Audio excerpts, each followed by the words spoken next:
I feel like what works for people is the opposite of what most families do. Mo Most families want to fix all the external consequence, but be mad at the person inside the context of the relationship, and there is truth to the idea that people have to get uncomfortable to want to change. So you do have to let some uncomfortableness come into someone's life, but it's a lot better if that comes from the universe rather than come from you. And when you're practicing tough love, most of the time that comes across to the person as punishment, as in you're just mad at me, so you won't talk to me, or you're mad at me, so you won't help me. And that feeling punished actually slows down the process of someone figuring out that they have a problem. Welcome to the Sober Edge podcast, inspiration for alcohol-free living. I'm your host, Terry Patterson, functional nutritionist and This Naked Mind senior coach.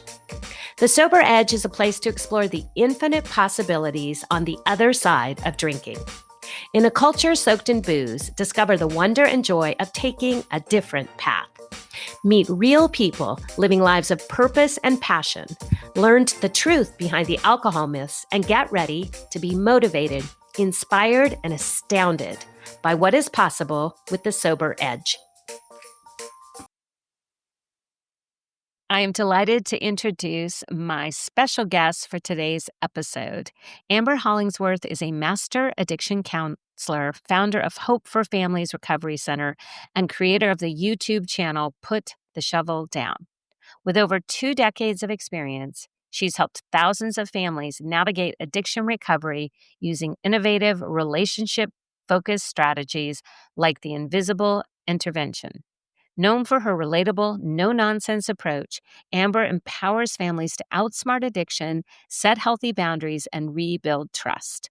Her expertise and compassionate style make her a sought-after podcast guest, offering practical advice and hope to families facing the challenges of addiction. And yes, I think you will feel inspired and very hopeful, and pleased to hear Amber give practical, no-nonsense advice that can help you navigate all of this with your loved one, whether they're on board or not. I was so impressed. And pay special attention because Amber introduces Amber AI. We talk a little bit about this special offer, and there is a link for you to check out that program, as well as links to all of Amber's information, how you can be in touch, and how you too can start navigating your relationship with your loved one in a whole new way. Enjoy the episode.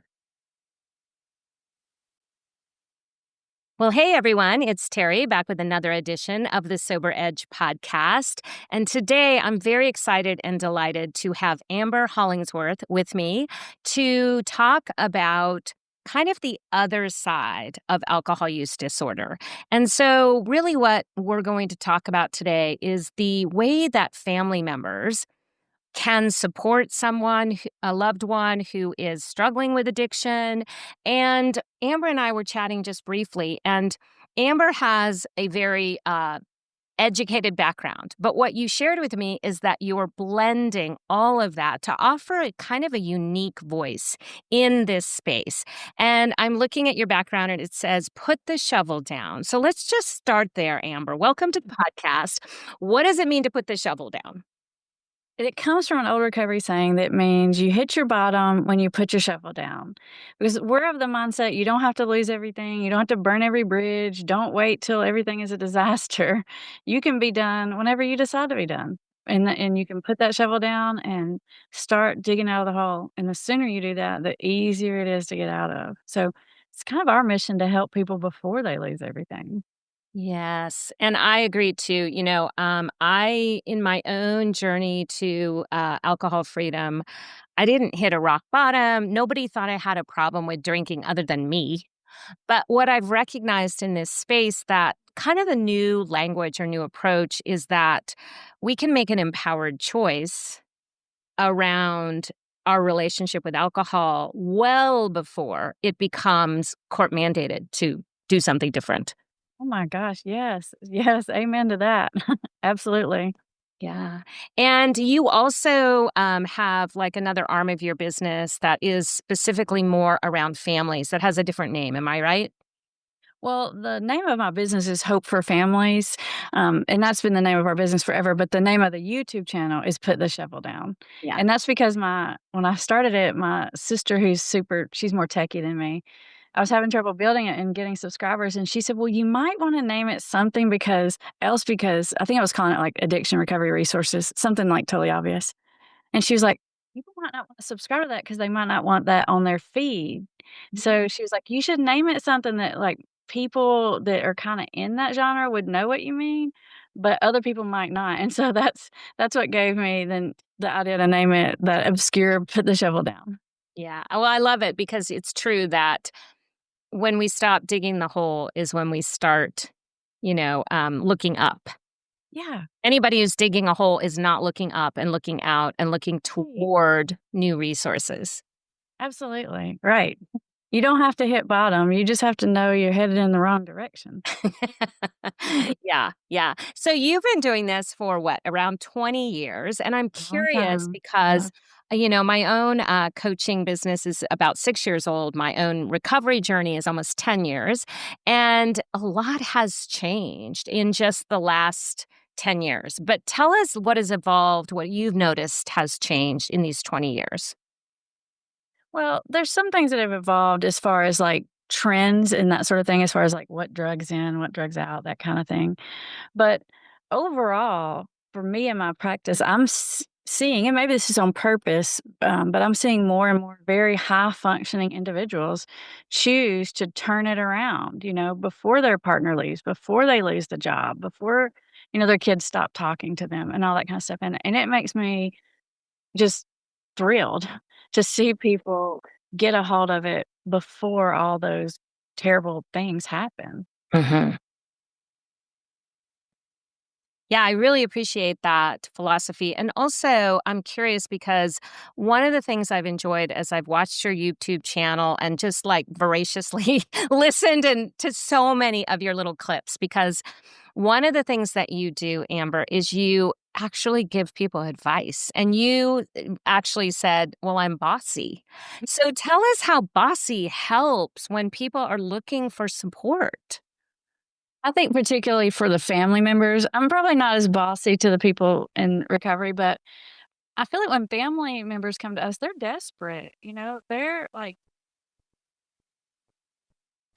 So we were having a little bit of glitchy with the recording, but I want to go back to what we were talking about, Amber, which is this idea of helping people through actually giving advice. Because, we see so often in traditional like therapy model where, well, how do you feel about that? And what are you thinking? And tell me more, which really, helping people come to their own conclusion is great. However, sometimes it just feels good to have someone say, like, here's what I've experienced, and this might work for you.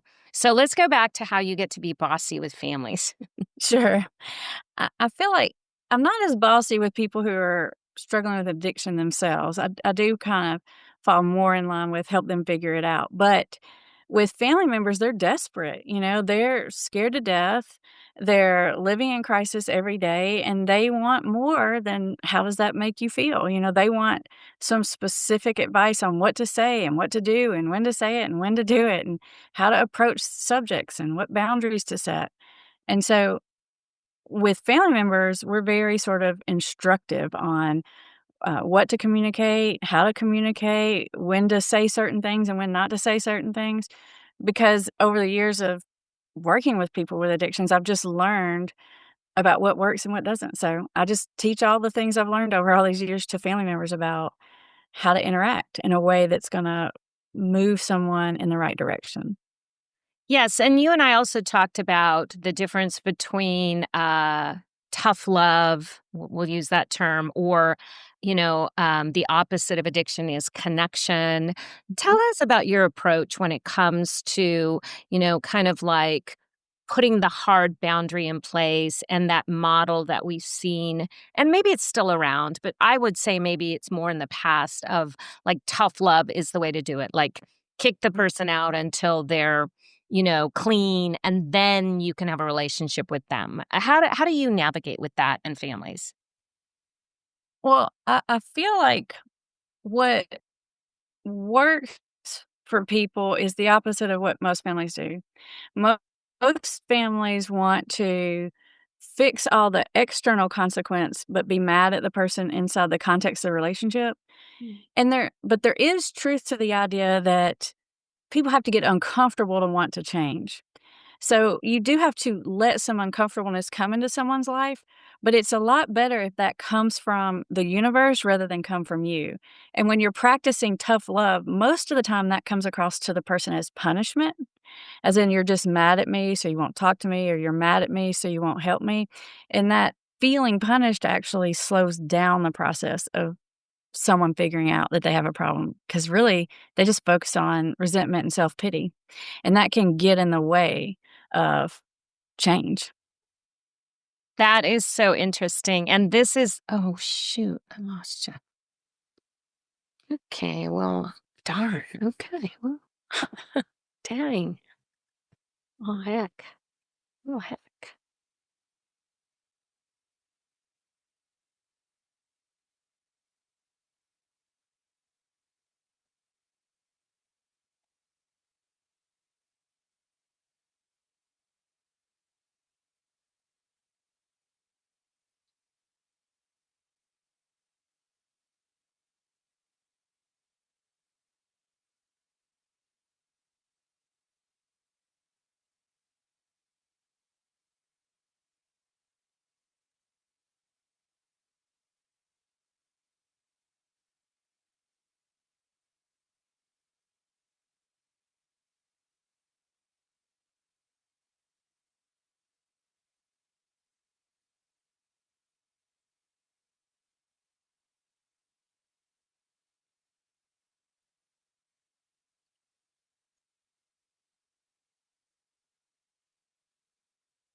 Well, hey everyone, it's Terry back with another edition of the Sober Edge podcast. And I am very excited to have Amber Hollingsworth with us today. And Amber has a very unique voice in the alcohol use disorder field or world that sort of blends recovery and discovery and maybe traditional therapy, 12-step coaching. And I really love Amber's approach. And one of the things that is so unique is that Amber does not only work with individuals, but also with families. And I think for many of my listeners, Amber, this is a very personal journey for them with loved ones who are struggling as well. So, welcome to the podcast. I'm so delighted you're here. Thanks for having me. I'm happy to be here. Yeah. And so I'm looking at your behind you in your screen. It says put the shovel down. And Mhm. so I want to know, what the heck do you mean by put the shovel down? And what does this have to do with people in recovery? It's an old recovery saying that is you hit your bottom when you put your shovel down. So it means that at any point you can decide you're done, you're not gonna dig further into the hole, and you can start climbing out of the hole basically. So our motto is put the shovel down before you lose everything, before you burn all the bridges, before you hit bottom. You don't have to burn everything up in flames to walk away from it. And I think that's such a hopeful and beautiful message because, as I shared with you before, my journey was I stopped drinking almost 10 years ago, and it was an empowered choice. It wasn't forced upon me because life was unmanageable. I just knew that alcohol was getting in the way, and I was miserable drinking. And so I think that that is such the way that things have evolved, the comments around alcohol use disorder, and even just renaming it from being an alcoholic to somebody with an alcohol use disorder, there's a lot less stigma, I think, around the conversation. But where I think there still is a lot of gray area and a lot of confusion is, how do we support families? So, will you share a little bit about your philosophy when it comes to working with families? Sure. Well, it kinda all started from, for most of my career, I've worked with addictions, but so often families would call me up and they would say, "I want you to see my sister, my son, my husband," but they don't think they have a problem, and they don't think they need help, and I don't even know how to get them in there. What do I do? And so I would spend a lot of time coaching those people that would call on how to interact with their loved one and how to approach the subject of, talking to someone or getting help. And it took a lot to get them walk them through that process to even get the loved one, to walk through the door and get some help. So that's where the whole coaching families part started from, is because so many families are desperate. They're scared to death and they're being told like there's nothing you can do and you just have to wait till they want it for themselves. And I tell you what, that's just not good enough sometimes, and especially if it's your child or your partner, your spouse, the stand back and hope it gets better. There's got to be something more than that. Yeah, and I shared with you that, I've been to Al-Anon on behalf of a family member. And, what was interesting to me was, it's like, well, you get to work on you. And obviously, the only person I can control is myself. I get that. But I also love the fact that you actually give practical advice from the experience you've had in over 20 years in this field. And so you called yourself bossy. And so I want to talk about the bossy part of Amber and how that impacts the work that you do with families. Well, I think, you know, over the years of working mostly with people who didn't even want to be sitting in my office to begin with, I've developed a skill set around either dealing with people who were in an early stage of change or maybe didn't even think they had a problem, or maybe they knew they had a problem, but they didn't want to get any help from it. I've learned that there's a lot of things you can say or do to influence someone in the right direction. And those are the skills that I teach families these days, is all the things that I've learned about how do you pull along someone who's in denial or who needs help but is reluctant for whatever reasons. There's a lot of things you can say and do. Most of the things, though, are against your instincts. Mhm. So all the things your instincts are driving you to do, and they're coming from a real place, usually aren't that helpful. You have to really back up and be strategic about how you interact with someone who's struggling with an addiction. That is interesting because you and I talked a little bit too about, like, what is the old sort of, I call it old, maybe it's still very common, but kind of the traditional model of tough love, and how effective is that? You and I talked about Annie Grace a little bit, that you are a fan of Annie Grace, and of course I trained with Annie Grace, and she is one of my mentors. And a very different approach is thinking about the importance of connection when it comes to helping someone through addiction. And so, how are we strategic if it doesn't include tough love? Well, I think the tough love thing, it's not like there's no merit in that. I do think that a person has to get uncomfortable. The cons have to start to compete with the pros in order for someone to even think about wanting to change. But there's another piece that has to come in there, and that other piece is some sort of hope. Some sort of life could actually be better on this side of the fence. And it might be a lot better than what you have right now. And you can bring that hope to someone as long as you have influence with them. The problem is if you're the family member and you're always playing what I call the bad guy role, which is the one that's sort of always on their case, the one that's trying to get them to look at things they don't want to look at, the one that's telling them they're messing up all the time, you lose your ability to influence that person, because what actually happens is they start to see you as the problem versus the addiction as the problem. Truly, in their mind, it's like, I don't have a drinking problem, I have a wife problem. I don't have a school problem, I have a mom problem. And it's all that they can think about and talk about until that bad guy role shifts. And the reason I know that is because that's all they'll talk to me about in session is what's going on with usually their primary loved one. It's usually the person closest to them, to be honest, because they see it the clearest and their alarm bells are going off really loud. And so they don't mean to, but they get themselves into this bad guy role, which really blocks the person from being able to see what the real issue is. Hmm.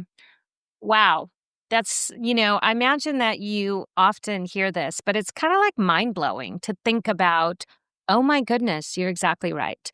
When we are in that bad guy role, we don't have the influence to help people see how they can create change. And obviously, we're not going to do it for them. Right. And particularly, I feel like this is probably even more pronounced when it's a parent child relationship because that's a role we used to play. Mhm. And I feel like that also because I work with a lot of people who they'll talk about their spouses, and I've worked even with some couples, but you can be guilty of falling into a parental role even in a romantic partnership when you start being the bad guy, right? Oh, that's such a good point, Terry. It doesn't matter what your familial relationship is with the person. If you're dealing with someone struggling with an addiction and you're their primary person, you are going to fall into a parentified kind of role. Mm. And it ultimately really just leads to a lot of resentment on both sides. And it's so frustrating and heartbreaking to be that family member who feels like, "Oh my gosh, I'm doing everything possible and usually taking care of this other person's responsibilities and everything else." And then to be seen as the villain is very hurtful. Mhm. Yeah. So when you're working with families, are you working with families and the person struggling or just the family typically? Great question. If the person struggling with an addiction isn't ready or for whatever reasons to get help, then we can work just with the family. We have a process called the invisible intervention. And the reason it's called invisible is because the person doesn't even know it happened. It's totally behind the scenes and it has to do with how you interact with them. We help families find the thing inside their loved one that motivates them. And then like a seed, you water it, you nurture it, you pull it forward Mhm. versus trying to force a motivation onto them. It's like you find what's already in there, and there's something in there for everyone. And once you find it, you can nurture it and you can pull it forward. So we teach families to do that in the invisible intervention. Once the person decides that they are willing to get help, if they talk to us, it doesn't have to be us, it can be anyone. Then we work with both sides, but we don't do it all in the same room. We call it lawyering. We give the family their own advocate. We're not really lawyers, but that's what it feels like. We give the family their own lawyer, and then the person having some sort of addiction issue, a lawyer. That's usually me. I always say I'm always a defense attorney. And what's great about that is both sides have an advocate because the 2 sides get in such a power struggle that if you put them in the same room, what happens is each side is really just trying to convince the counselor coach to tell the other person why they're wrong. Like, that's the whole mission is to come in and prove your case and have that counselor coach take your side. First of all, it's stressful for us as the mediator people, but it's rarely effective because either people come in and they don't wanna argue in front of you, so they don't really say anything, and then they leave, they just play nice and they leave feeling like, "Well, that didn't do anything." Or they do say everything, and then that starts a lot of arguments, and then they literally argue for 3 days after they had a session, and then they're like, "Wow, that's making it worse." And Mhm. so by dividing each side, we actually make progress a lot faster because you don't have to balance both sides all the time. I tell my clients it's my job to hear their side. It's my job to be on their side and to have their back and to be a voice for them. So I align with them immediately, which right off the bat changes the dynamics because they expect for me to be like the principal's office or the probation officer. And when they don't get that, it really takes those walls down quickly. Mm. So, Put the Shovel Down is your YouTube channel, and Mhm. your business is Hope for Families. Am I right in saying That's that? right. Uh huh. Yeah. So, How did you develop this approach? Because I think you're a trained therapist, Mhm, and therapists kind of take the back seat and they don't give mhm. advice. So, how did you come to this place that you're willing to help families really become strategic and have real skills and have real tools? Right. It actually comes from a place of probably, like, self-preservation, to be honest. You know, when I was a baby counselor early in my career, I call it being a baby counselor, I worked a lot with teenagers, and it's the same for adults. It's just that my first years were teenagers. You're hearing this person talk to you nonstop, complaining, having resentments about their family member, usually their spouse or their parent, and it's all they can talk about, and I'm secretly thinking, "Gosh, if I could just tell this person this thing to stop doing this or to start doing this, oh my gosh, we make so much progress because 'cause we're stuck right here because the person can't get over it." But I couldn't quite tell them that because I can't break their confidentiality, right?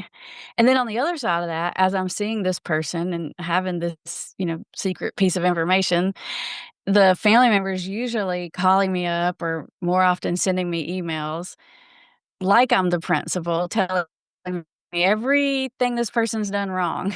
Oh my gosh, on Mondays when you check the messages, it's just out of control. I mean, I would literally get spreadsheets of everything that happened hour by hour. And what they're telling me is the not nice things this person said, the substances they used, whatever happened.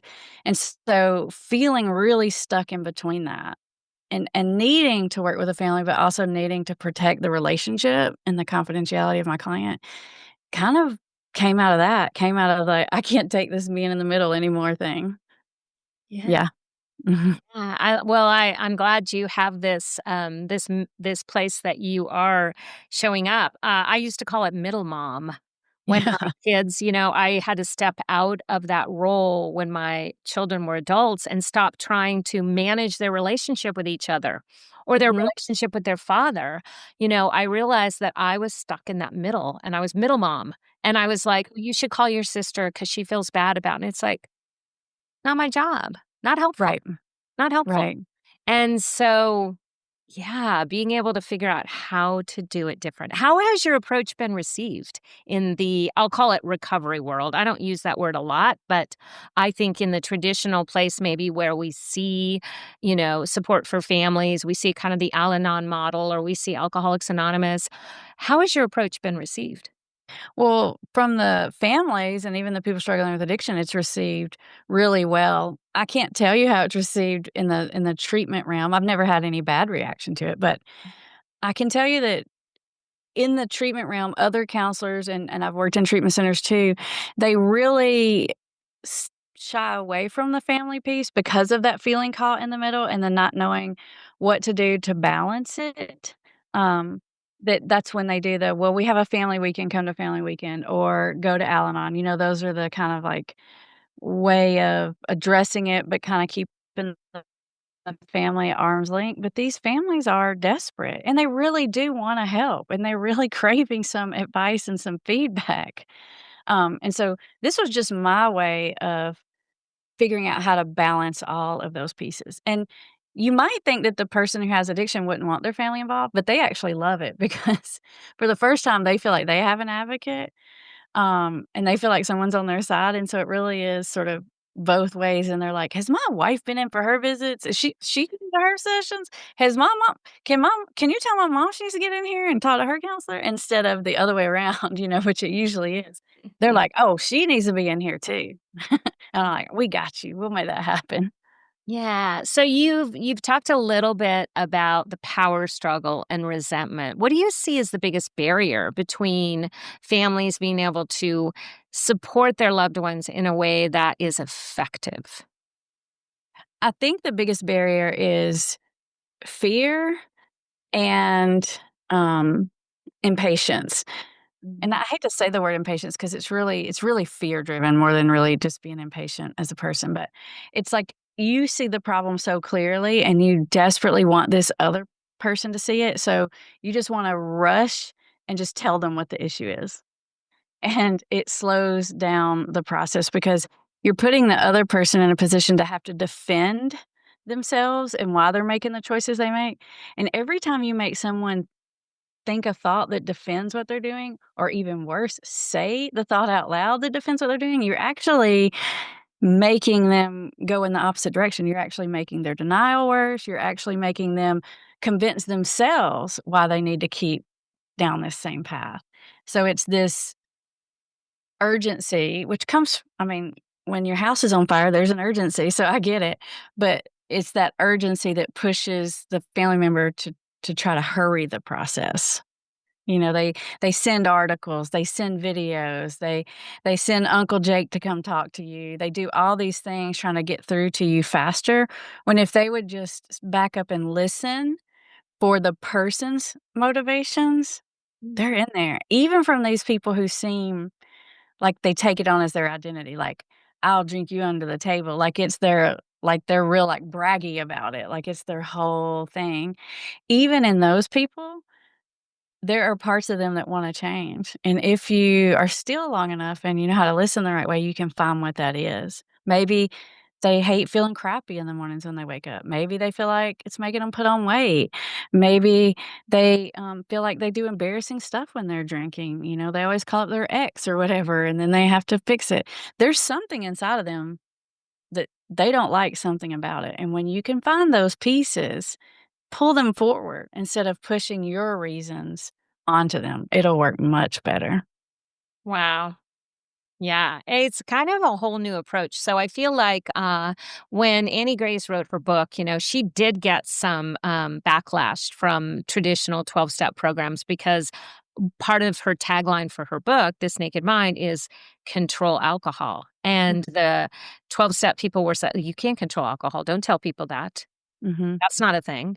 And so I feel like you are the voice of change for families versus just the voice, kind of following along on the heels of how we're talking to the individuals about this being an empowered choice and this being something that, is less of a, that there is the possibility of change and there is something really beautiful on the other side. And we don't have to get to rock bottom before we consider, making a different change. And it's just such an exciting time to be part of this. And you probably feel it too, because we're starting to see more people embracing the idea that not drinking is a positive. We're seeing less people identifying that there's health benefits. We're seeing, the Surgeon General, say that no amount of alcohol is healthy. And so I feel like we're at this confluence of a lot of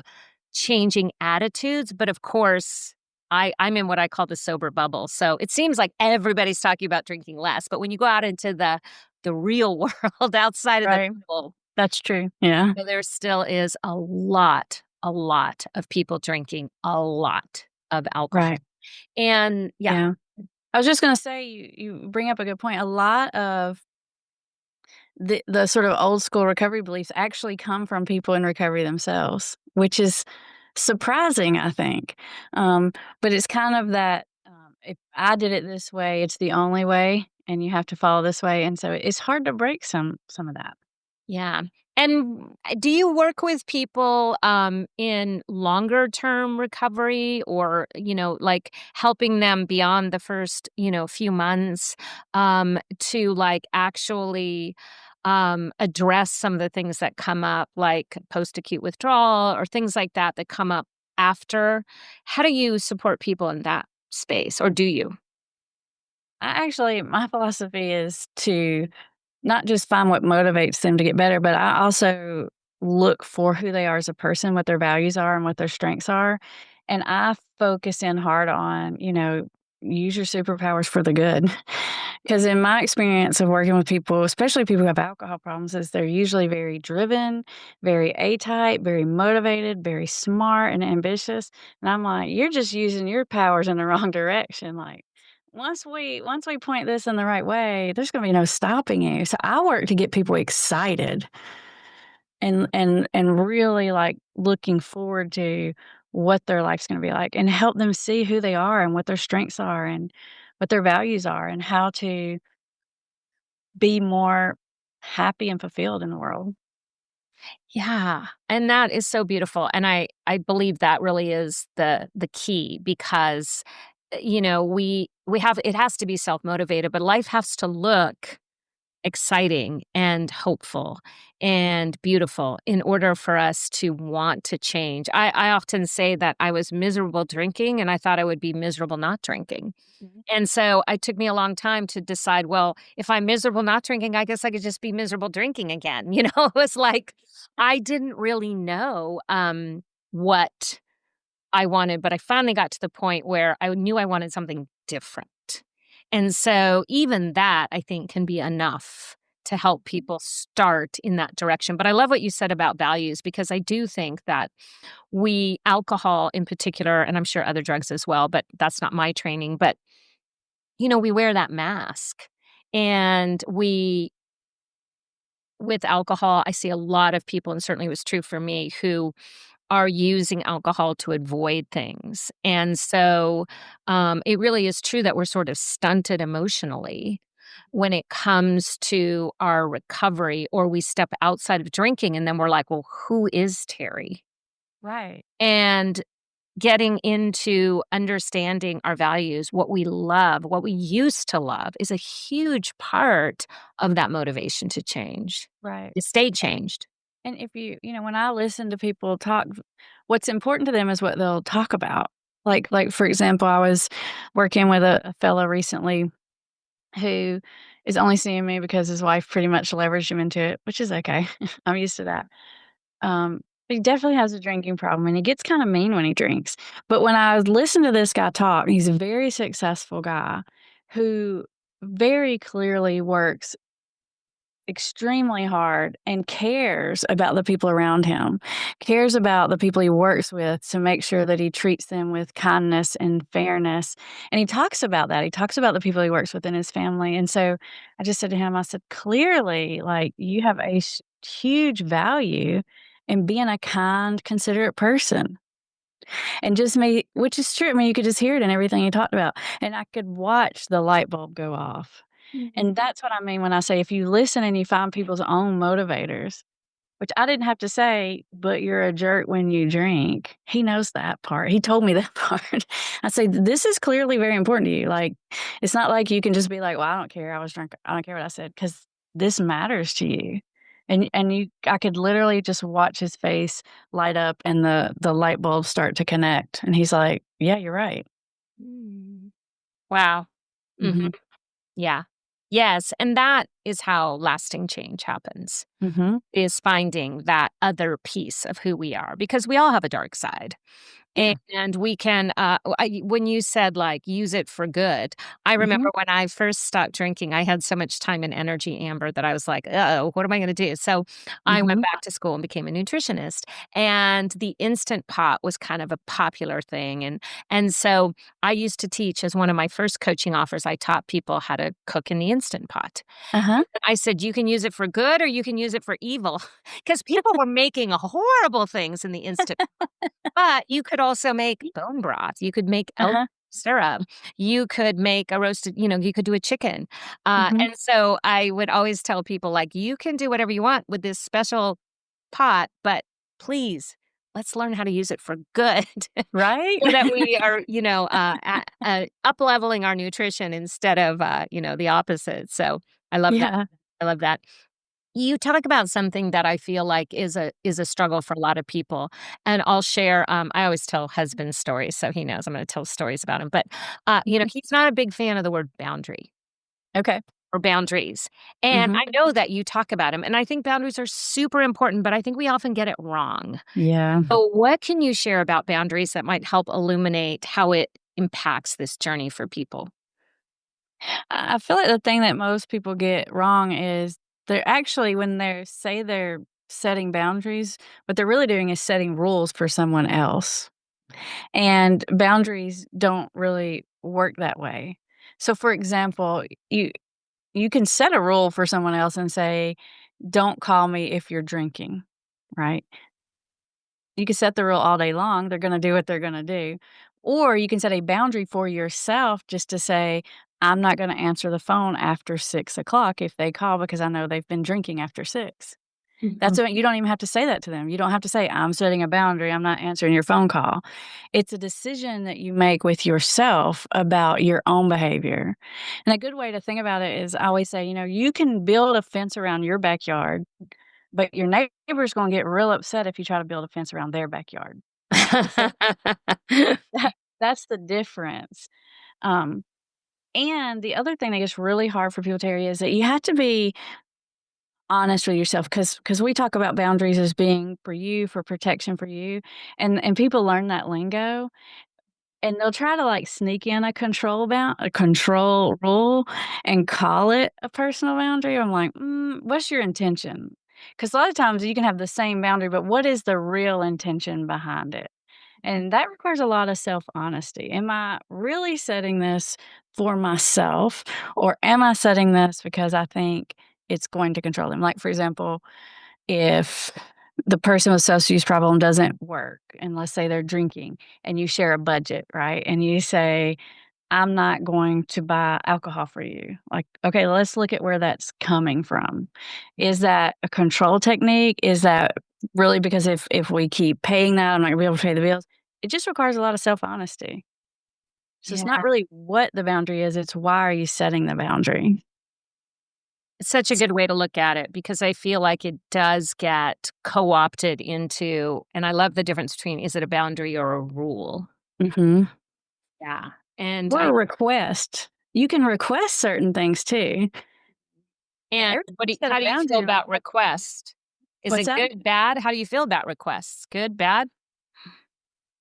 I feel like a request is good. "Hey, it would be great if Mhm. X, Y, or Z." Everything doesn't have I mean, when you have a boundary, it has to have a consequence, and if you can't enforce it, it's not a boundary. And so, I'm even with rules, it's always been my philosophy to make as absolute few as possible because then you gotta manage those dang rules. And I say that when I ran rehabs and everything else, we had rules around safety, that's about it. Okay. I'm not gonna Mm. make 4,000 rules because then I gotta police all that. That's exhausting. Yeah. And I like to myself room to make a game time decision. When you don't have all that, you can decide what makes sense in the moment.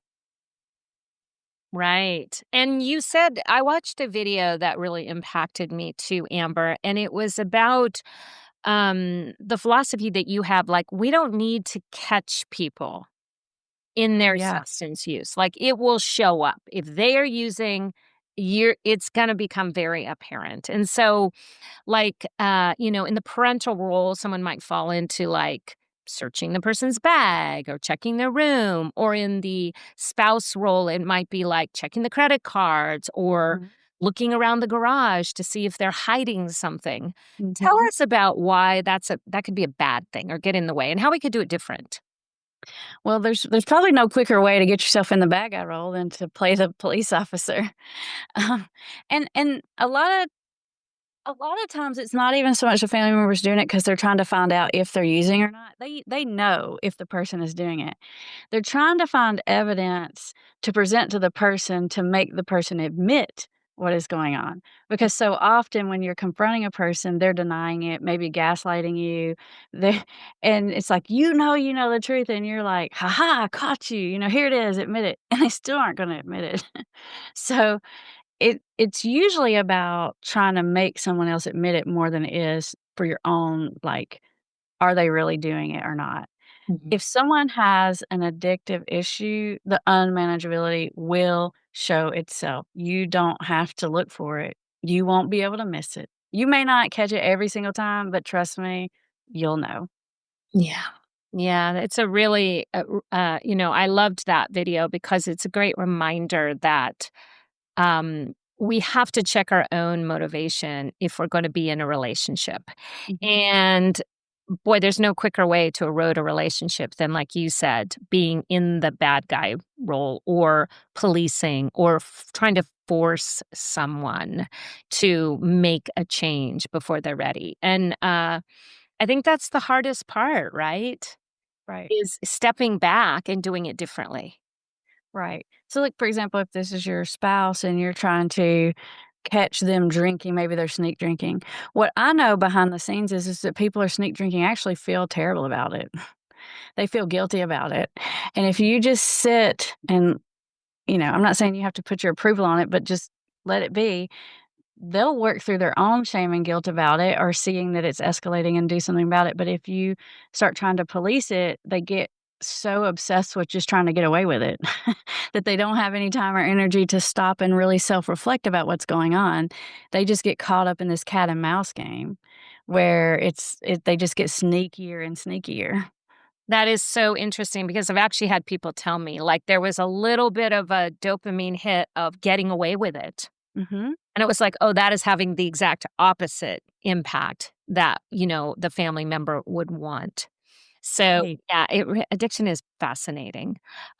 So if you could share one thing, um, well, I'm gonna ask you 2 questions. One thing, love for you to share what you love about your work, what you love most about your work. And then also, if you have one little takeaway for my audience, for somebody who is faced with a family member, a loved one who is struggling, just one thing they might consider differently. Okay.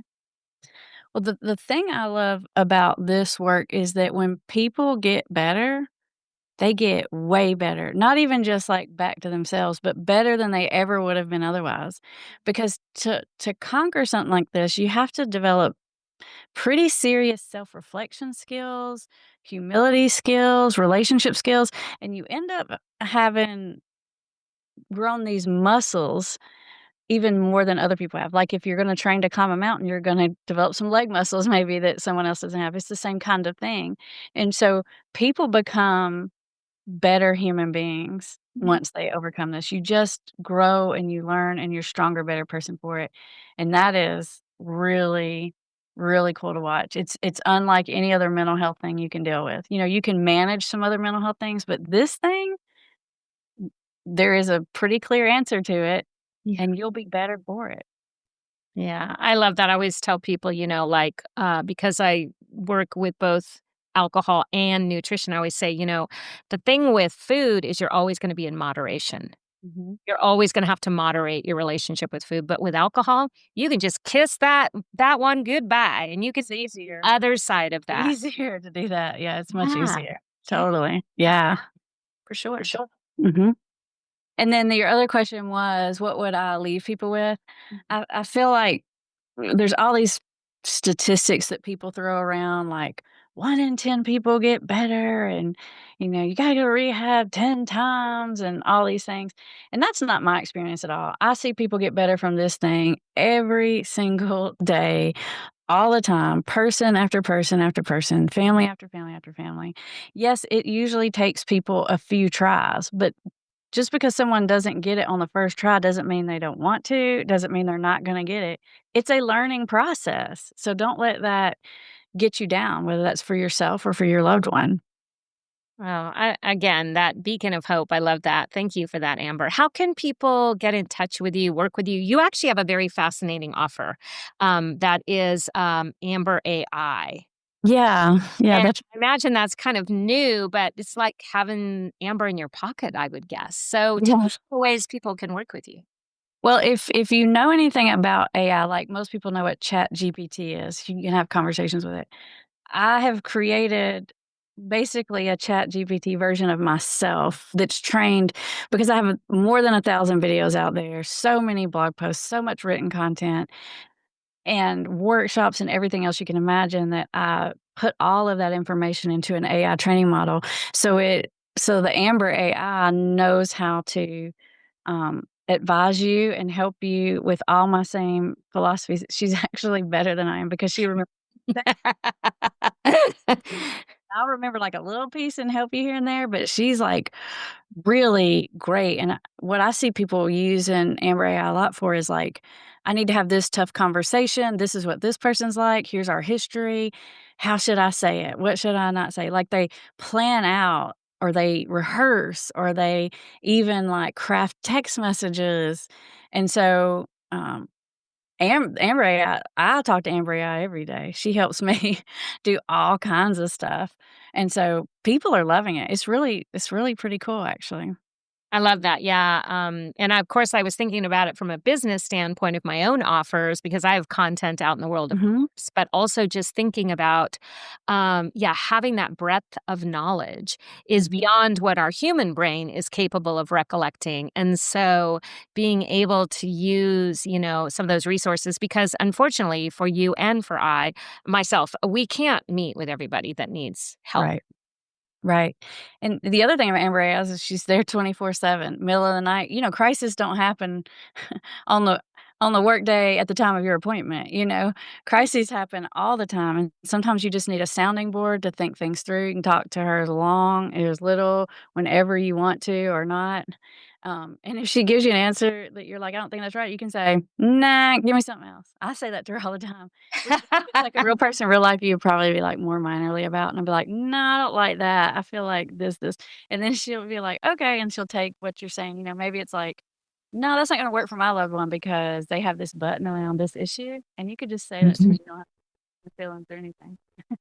Yeah, and I loved as I explored it a little bit, thinking about it. You were also saying if you have like parents that are, working with a child who's struggling, you advise that they both have a conversation. They have their own account so that they're having their own conversation. And they're not their voice isn't getting buried by their partner's voice or whatever. So I also think that is a very cool way to consider like we all deserve to share our perspective of how the person's addiction is impacting us and our thoughts about it and our strategies and all of the things that come up when we're dealing with this and not just to have one approach. Because she remembers you and your conversations you have with her. So as you're working with her, you're training her on who you are and how you think and what you need. And so that's why I advise if it's different family members for everyone to have their own like subscription. And we kind of help people out like if you have a main subscription, and you need another one, we'll give it to you at like a major discount. So it's not like you're having to like pay double or triple or something. We just want you to have your own, and plus, you might wanna have private conversations. You might be, "Well, I wanna say this to my kid, but my husband, he's, like, not on board." You may wanna say all that, and you may not, you want your own privacy, just like you would with your own coach or counselor. Yeah, it's fascinating. It is some of the, people can love or hate the idea of artificial intelligence, but there are some real tools that can work in these types of situations. If people want to work with you outside of Amber AI, they want to work with the real Amber. Mhm. What are the options and how can people be in touch? I personally think the best place to get started is just to find me on YouTube. It's totally free. There's so much videos there, and that'll get you a long way if you'll just listen to that and do that. And then if you still need a little help and guidance beyond that, then you can make a session with myself or one of the coaches, and you'll be so far down the road, you'll probably just need a few. You won't need, 6 months or a year's worth because you'll have 90% of it down. You may just need a little like fine tuning or something. Yeah, I really think that is beautiful advice because it's true that a lot of the content that you have is going to help people with that mindset shift, and that's where we need a fresh approach. Mhm. I know that in my own situation, the person that that my loved one, it's been a long time, and my approach has gotten reinforced and it's just I need a fresh approach. And so Mhm. I love that idea. So I am a big fan. Thank you so much for being here. I'm so grateful that the work you do and that voice, your voice, is out in the world.